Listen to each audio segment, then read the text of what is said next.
मेरा नाम नाव्या है। आज मुझे अपने बूढ़े बाप और अपनी विधवा भाभी की जो हकीकत पता चली थी वो मुझे बताते हुए भी शर्म आ रही है। मेरी आदत थी कि मैं अक्सर रात को देर से सोती थी। एक रोज़ रात के 2 बजे अपनी विधवा भाभी को अपने पापा के कमरे में जाते देखकर मेरे होश उड़ गए थे। मैं जल्दी से बाहर निकली और पिलर के पीछे छुप गई और देखने लगी यह भाभी रात के 2 बजे पापा के कमरे में क्या करने जा रही है। पापा तो रात का खाना खाने के बाद अपने कमरे में सोने चले जाते थे। दरअसल मेरे पापा रात को जल्दी सो जाते थे, लेकिन मैं कमरे में पानी की बोतल रखना भूल गई थी। बस इसलिए कमरे से निकली थी। लेकिन जब मैंने भाभी को दबे कदमों पापा के कमरे में दाखिल होते देखा और दरवाज़ा लॉक होने की आवाज़ सुनाई दी तो मेरे होश उड़ गए। इतनी रात को वह पापा के कमरे में क्यों गई थी? पहली बात मेरे दिमाग में यही आई कि शायद वह चोरी वगैरह करना चाहती है, लेकिन भाभी के पास किसी चीज़ की कोई कमी नहीं थी। फिर वह पापा के कमरे से क्या चुरा सकती थी? मैं खामोश पिलर के पीछे ही खड़ी रही ताकि जब वह बाहर निकले तो मैं उन्हें रंगे हाथों पकड़ लूं और फिर उनसे पूछूं कि वह क्या कर रही है। लेकिन मुझे खड़े खड़े आधा घंटा गुजर गया और भाभी पापा के कमरे से बाहर ही नहीं आई। तो मैं थक हार कर वापस अपने कमरे में चली आई। पता नहीं वो अंदर क्या कर रही थी और उन्हें कितना वक्त लगना था। नींद से मेरी हालत खराब हो रही थी। यही सब सोचते सोचते मैं बिस्तर पर लेटी और मुझे नींद आ गई। सुबह जैसे ही मेरी आँख खुली तो मेरे दिमाग में यही सवाल मचलने लगा। मैं जल्दी से फ्रेश होकर कमरे से निकली तो पापा और भाभी खाने की टेबल पर बैठे नाश्ता कर रहे थे। मेरी दूसरी भाभी भी वहीं बैठी थी। हर तरफ खामोशी थी।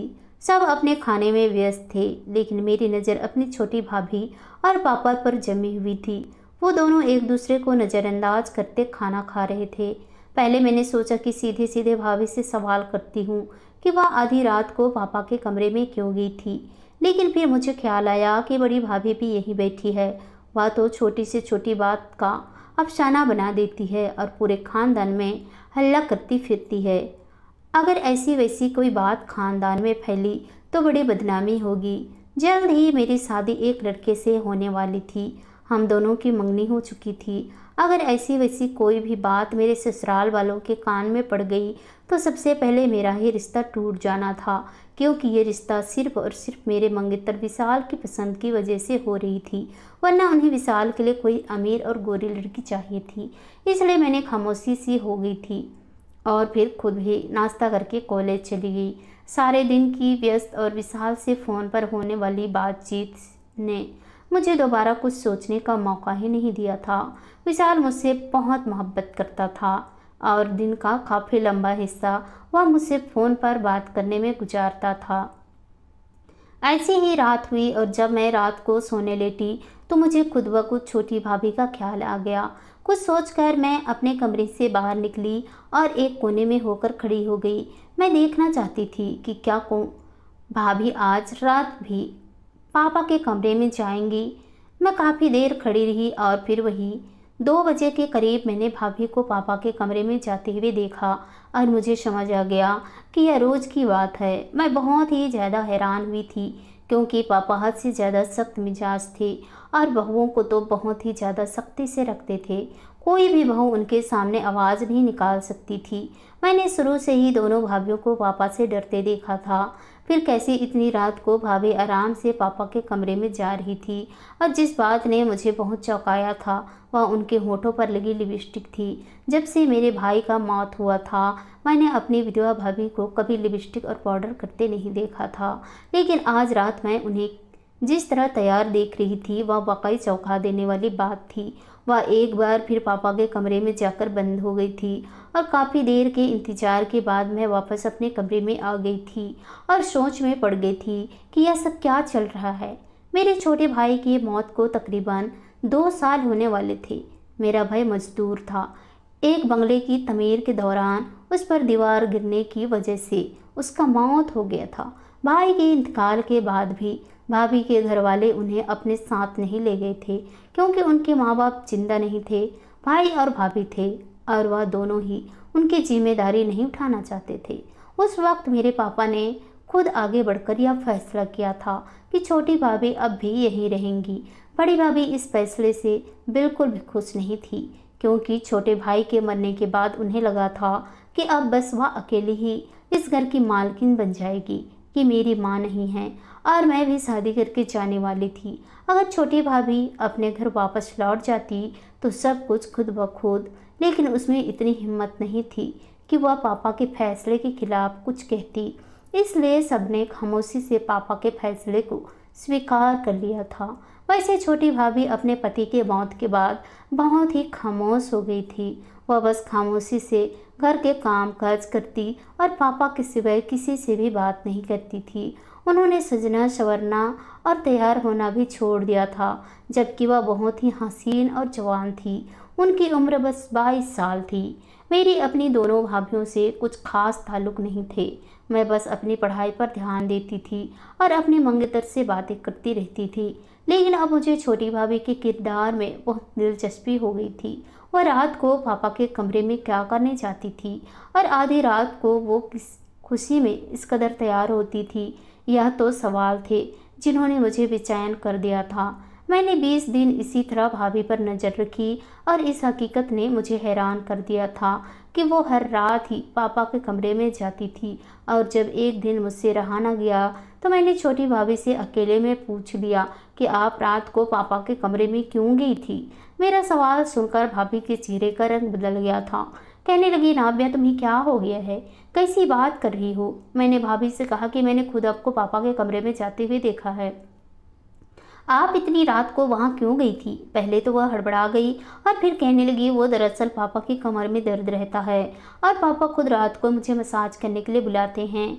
मैं तो बस इसलिए जाती हूँ, लेकिन यह बात मैंने कभी किसी के सामने नहीं कही।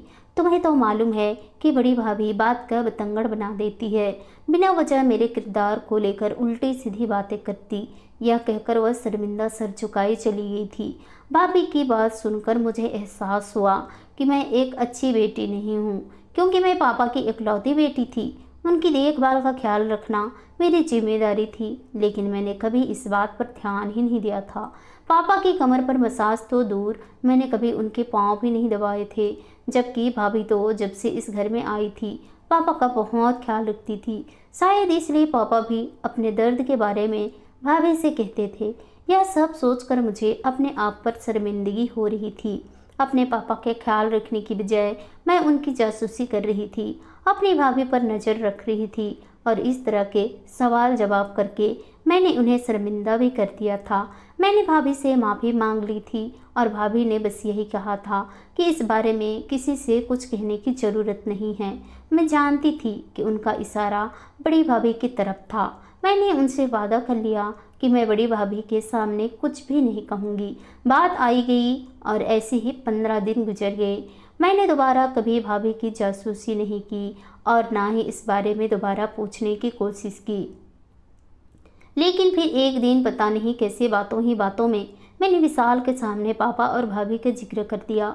मैंने उसे यह बात बता दी। मेरी बात सुनकर वह विशाल उछल पड़ा और कहने लगा, यह कोई मामूली बात नहीं है। तुम्हारी विधवा भाभी का आधी रात को तुम्हारे पापा के कमरे में मसाज करने जाना, क्या तुम्हें यह मुनासिब लगता है? अगर तुम्हारे पापा को कोई परेशानी थी तो वह तुम्हें भी कह सकते थे। और जहाँ तक मेरा ख्याल है, आपके पापा की कमर में कोई दिक्कत नहीं है। वो तो हट्टे कट्टे हैं और रोज़ मेरी उनसे मुलाकात होती है। क्या तुम्हारे सामने कभी तुम्हारे पापा ने कमर दर्द का जिक्र किया है? उसकी बात सुनकर मैं सोच में पड़ गई। वाकई मेरे पापा तो बिल्कुल फिट फाट थे। उन्होंने कभी कमर दर्द के बारे में कोई जिक्र नहीं किया था। विशाल ने मेरे दिल में एक बार फिर शक डाल दिया था। वह कहने लगा, अपनी भाभी पर नज़र रखो, जवान औरत है और विधवा भी। ऐसा ना हो कि तुम्हारी आंखों में धूल झोंकते हुए वह तुम्हारे पापा की जायदाद के कागजात वगैरह चुरा ले और फिर यहाँ से रफो चक्कर हो जाए। क्योंकि अब उनका पति जिंदा नहीं है, इसलिए उनके हाथ ज़्यादा कुछ नहीं आएगा और तुम्हारे बाप की अच्छी खासी जायदाद है। विशाल की बात सुनते ही मैं उछल पड़ी थी, क्योंकि पापा की अलमारी में घर के कागजात वगैरह रखे हुए थे और इस बात से हर कोई भी वाकिफ था। मुझे लग रहा था कि कहीं न कहीं यही वजह है जो भाभी उनके कमरे में जा रही थी। विशाल ने मुझसे कहा कि अपनी भाभी पर नज़र रखो। ऐसा ना हो कि उनका किसी के साथ कोई चक्कर चल रहा गया हो और वह तुम्हारी आंखों में धूल झोंककर सब कुछ लेकर फरार हो जाए। विशाल की बातों ने मुझे सोचने पर मजबूर कर दिया था। कॉलेज की भी कुछ दिन की छुट्टियां हो चुकी थी, इसलिए मैंने घर में रहकर अपनी छोटी भाभी पर नज़र रखना शुरू कर दी। लेकिन कोई ऐसी बात मुझे दिखाई नहीं दी कि जिसकी वजह से मैं उनके किरदार पर शक करती। वो बेचारी तो सुबह उठकर घर के कामों में व्यस्त हो जाती और रात तक घर के कामों में लगी रहती। छोटे भाई के मौत के बाद से बड़ी भाभी ने छोटी भाभी को नौकरानी बना दिया था और वह खामोशी से उनका हर हुक्म मान लिया करती थी। शायद यही उनकी मजबूरी थी। 4 से 5 दिन गुजरे तो मुझे एहसास हुआ कि ऐसा कुछ भी नहीं है। ना ही भाभी छत पर जाती थी, ना ही घर से बाहर निकलती थी। उनके पास तो मोबाइल फ़ोन भी नहीं था, फिर उनका किसी से कैसे चक्कर चल सकता था। ना ही उनके पीछे उनका मायका था जो उन्हें सपोर्ट कर सकता। वह जो जब से शादी होकर आई थी बहुत ही धीमी सीधी सादी सी नज़र आती थी। ना ही उन्होंने कभी बड़ी भाभी से किसी बात पर झगड़ा किया था और ना ही कभी मेरे से मुंह मोड़ा था, बल्कि बहुत ही खुले दिल से उन्होंने सबको अपना लिया था। और अपनी सादगी की वजह से वह हमेशा दूसरों के तानों का शिकार भी होती रही थी। मुझे यकीन हो गया था कि वह सच में ही मेरे पापा की सेवा कर रही थी। और यही बात जब मैंने विशाल को बताई तो वह भी खामोश हो गया। अगर उसे दाल में कुछ काला नजर लग रहा था। और फिर एक रात विशाल ने मुझसे बड़ी ही अजीब सी बात कही। कहने लगा, तुम ऐसा करना, रात को अपने पापा के कमरे में छुप जाना। जब भाभी कमरे में आएगी और तुम्हारे पापा का मसाज करेंगी तो तुम्हें खुद ही पता चल जाएगा कि उन दोनों के बीच में क्या चल रहा है। विशाल को किसी सूरत इस बात पर एतबार नहीं हो रहा था कि मेरी विधवा भाभी मेरे बाप का इतना ख्याल रख सकती है। उसने तो उन दोनों पर घटिया इल्ज़ाम भी लगा लिए थे। मैं भी बच्ची नहीं थी, सब कुछ समझ रही थी, मगर कुछ भी करने से डरती थी। सोच भी नहीं सकती थी कि मेरा बाप अपनी विधवा बहू से ऐसी हरकत भी कर सकता है। इसलिए यह बात कुछ मुनासिब नहीं थी कि मैं अपने बाप के कमरे में जाकर उन्हीं की जासूसी करूं। लेकिन विशाल ने मेरे दिमाग में ऐसा शक डाल दिया था कि मेरा दिमाग फटने वाला हो गया था। और फिर एक रात पापा के कमरे में जाने से पहले ही मैं उनके कमरे में चली गई और खामोशी से उनके बिस्तर से के नीचे छुप गई। पापा रोज़ दिन जैसे खाना खाकर आए। कमरे में बिल्कुल सन्नाटा था। मुझे तो सांस लेते हुए भी डर लग रहा था। अगर पापा को पता चल जाता तो मेरी जान निकाल देते। उनका गुस्सा तो आसमान पर पहुंच जाना था। मैं उन्हें क्या जवाब देती कि मैं इतनी रात को उनके कमरे में क्यों छुपी हुई थी। धीरे धीरे वक्त गुजर रहा था और मुझे अब अपनी अकल पर अफसोस हो रहा था। विशाल की बातों में आकर मैंने अपने लिए मुसीबत खड़ी कर दी थी। मेरे लिए यहाँ रुकना मुमकिन नहीं था। बड़ी मुश्किल से मैंने खुद को काबू किया हुआ था। रात के 2 बज गए थे, मगर आज भाभी नहीं आई थी। पहले तो वह इस वक्त तक आ जाती थी।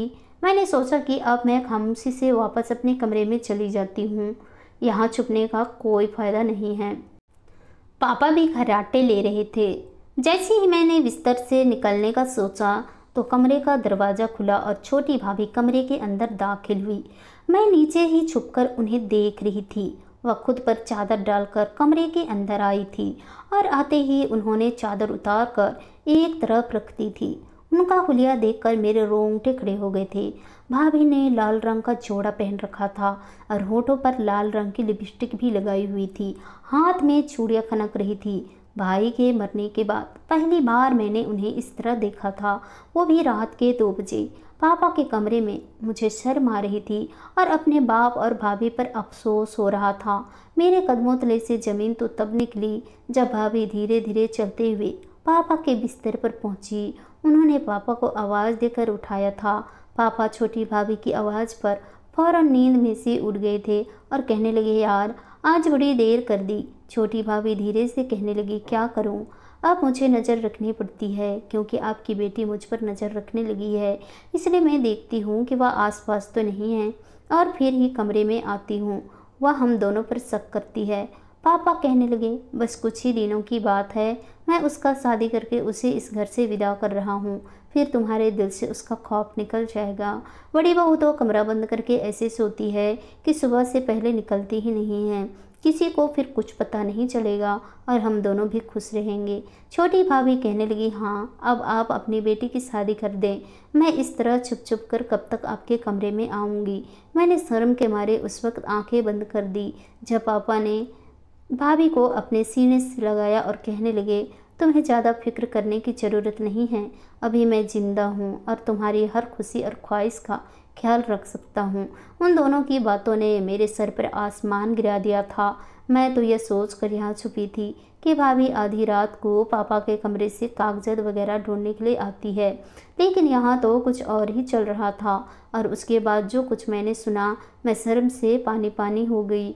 उन दोनों के दरमियान तो मोहब्बत भरी बातें हो रही थी। मेरे बाप और मेरी विधवा भाभी एक साथ थे। ये देखकर मेरी आंखों से आंसू बहने लगे और जब मेरे सब्र की हद पार हुई तो मैं बिस्तर के नीचे से निकलकर रोती हुई उनके सामने खड़ी हुई। मुझे देखकर उन दोनों के चेहरे के रंग बदल गए थे। मैंने नफरत से उन दोनों से पूछा कि यह सब क्या है? आप दोनों को शर्म नहीं आती? मेरी आवाज़ थोड़ी ऊंची थी। पापा ने गुस्से से मेरी तरफ देखा और कहने लगे कि अपनी आवाज़ पर काबू रखो, घर में और लोग भी रहते हैं। रात के इस पहर तमाशा खड़ा करने की ज़रूरत नहीं है। इस बार मैं पापा से खौफजदा नहीं हुई थी। मैंने गुस्से से कहा, शर्म तो आपको आनी चाहिए। मेरी आवाज़ दबाकर पापा चाहते हैं कि घर में किसी को कुछ पता ना चले, लेकिन जो कुछ आप दोनों कर रहे हैं मैं इसका सारी दुनिया को बताऊंगी। आपने कभी सोचा है कि आपकी एक जवान बेटी भी है जिसकी शादी होने वाली है और आप मेरी उम्र की लड़की से इस तरह के रिश्ते बना रहे हैं? भाभी जुबान की कड़वी जरूर है लेकिन बदकिरदार नहीं है। छोटी भाभी ने तो सारी हद ही पार कर दी है। पति के मरते ही अपने ससुर से रिश्ता बना लिए। इसने अपनी जवानी काबू में नहीं कर पा रही थी जो यह आधी रात को आपके कमरे में आ गई है। और आपको मेरी मरी हुई माँ का भी ख्याल नहीं? कुछ नहीं तो अपनी उम्र का ही लिहाज कर लेते। आपने तो अपनी ही बहू का भी नहीं बख्शा। आप जैसे लोगों की वजह से न सिर्फ रिश्ते बर्बाद होते हैं बल्कि रिश्तों पर भी विश्वास भी उड़ जाता है। काश कि आप मेरे बाप न होते। मेरी बात सुनते ही पापा ने जोरदार थप्पड़ मेरे मुंह पर मारा और कहने लगे, जब हकीकत मालूम नहीं है तो अफसाना बनाने की ज़रूरत नहीं है। मुझे तो तुम्हें अपनी बेटी कहते हुए भी शर्म आ रही है जिसने अपने बाप को ही बदकिरदार ठहरा दिया। मैंने कोई गुनाह नहीं किया बल्कि एक विधवा औरत से एक रिश्ता बनाया है। यह अब तुम्हारी विधवा भाभी नहीं है बल्कि तुम्हारी माँ है। मैंने इससे चुपके से शादी कर लिया था। अब तुम्हें हमारे बारे में कुछ कहने की ज़रूरत नहीं है। हमने आज तक इस रिश्ते को छुपाए रखा क्योंकि जल्दी तुम्हारी शादी होने वाली है और मैं नहीं चाहता था कि तुम लोगों की जुबान पर कोई किस्सा आम हो, इसका कोई असर पड़े। इसलिए हमने अपने इस रिश्ते को दुनिया से छुपाया है क्योंकि यह दुनिया ऐसे रिश्तों को कबूल नहीं करती बल्कि गलत गलत इल्ज़ाम लगाती है, जैसे कुछ देर पहले तुम लगा रही थी। अगर तुम्हारे दिल में इतना ही कोई शक था तो तुम सीधा आकर मुझसे सवाल करती, इस तरह अपने बाप के कमरे में छुपकर जासूसी न करती। ये तुम्हारी भाभी नहीं, तुम्हारी माँ है। मैंने इससे शादी किया था और यह शादी हमने अपनी ख्वाहिश की वजह से नहीं बल्कि बहुत मजबूरी में किया था क्योंकि तुम्हारी भाभी के पास वापसी का कोई रास्ता नहीं था और इस घर में इसका बगैर रिश्ते के रहना भी मुमकिन नहीं था। अगर मैं इसे इसी तरह छोड़कर मर जाता तो तुम्हारी बड़ी भाभी कुछ दिनों में इसे इस घर से बाहर निकाल देती और ये बेसहारा हो जाती। इसलिए मैंने इसे अपना नाम दिया था ताकि मेरे मरने के बाद इस जायदाद में इसका भी हिस्सा हो। लेकिन तुम्हारी खातिर मैंने इस रिश्ते को भी दुनिया से छुपा कर रखा है क्योंकि तुम्हारी और विशाल की शादी करीब है। लेकिन मुझे नहीं मालूम था कि तुम अब मुझे इतना गलत समझोगी। यह कहकर पापा खामोश हो गए थे और मैं छोटी भाभी को देख रही थी जो मेरी भाभी नहीं बल्कि अब मेरी माँ थी और मैं इस बात से बिल्कुल बेखबर थी। मेरे बाप ने दूसरी शादी कर ली थी और वह भी मेरी विधवा भाभी से। यह हकीकत मेरे लिए विश्वास करने के काबिल ही नहीं थी। मैं वहीं बैठकर रोने लगी थी। मेरी आवाज़ पर बड़े भाई और भाभी चले आए थे। उन्हें भी सारी सच्चाई पता चल गई थी। मेरी भाभी का तो मुँह खुला का खुला रह गया था, लेकिन बड़े भाई ने मुझे समझाया कि पापा ने बिल्कुल ठीक किया है। मेरे भाई को इस शादी का पहले से ही पता था। पापा ने उनके सामने ही शादी किया था और फिर उन्होंने बड़ी भाभी को भी सख्त लफ्ज़ों में कहा कि वह इस बात को इस वक्त तक इस चार दीवारी से बाहर नहीं जाने देंगी जब तक मेरी शादी नहीं हो जाती। और फिर बड़े भाई ने समझाने पर मैंने भी छोटी भाभी को माँ मान लिया था और विशाल को भी सारी सच्चाई बता दी थी। यह सुनकर विशाल को खुशी भी थी कि पापा ने एक विधवा औरत को सहारा दिया है। आज हम बाकी दुनिया से हमने यह सच्चाई छुपा रखी है। और फिर पापा और छोटी भाभी ने मेरी धूमधाम से शादी कर दी थी। मैं अपने घर में खुश हूँ। अब आप मुझे बताइए, क्या एक विधवा औरत से शादी करना कोई गुनाह है? क्या कोई बड़ी उम्र का मर्द किसी भी औरत को सहारा नहीं दे सकता? जो कुछ मेरे पापा ने किया वह ठीक है या गलत? इस बारे में मुझे अपनी राय ज़रूर दें। आशा करती हूँ दोस्तों आप लोगों को ये कहानी पसंद आई होगी। कहानी पसंद आई तो कहानी को लाइक कीजिए, शेयर कीजिए, कमेंट कीजिए और ऐसी ही कहानी सुनने के लिए प्लीज़ हमारे चैनल को सब्सक्राइब जरूर कीजिए। तो चलिए दोस्तों, मिलते हैं नेक्स्ट किसी नई कहानी के साथ। तब तक बाय बाय, अपना ख्याल रखिए।